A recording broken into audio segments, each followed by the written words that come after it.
Are your relationships with your dearest family members well?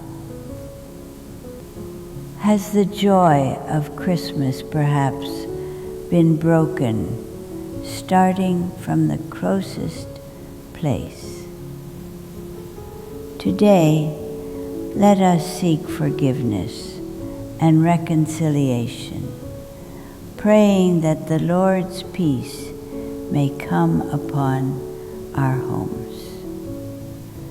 God the Father, source of love and peace, we thank you for giving us our families and calling us as members of a precious community. Lord, in this Christmas season, specially bless our families with your love.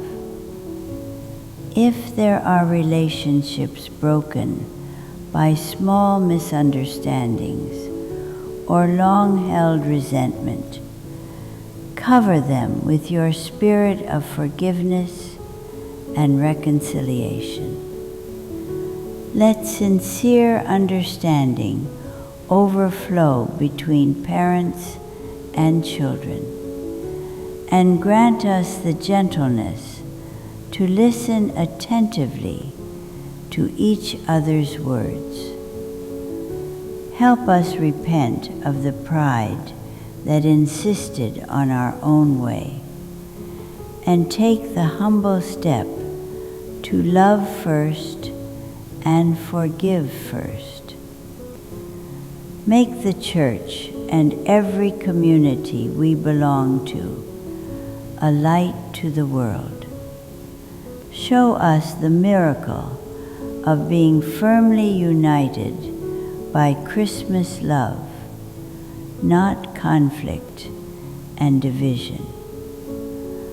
Lord, just as Jesus came to this earth as the Prince of Peace, we earnestly desire that our family and community become a true sanctuary that the world cannot offer. Please use us as channels to transmit your love. We pray in the name of Jesus Christ, who is our peace. Amen. Subscribe and turn on notifications to continue our journey toward Christmas. Like this video if you pray for your family's peace, and share it with your loved ones today.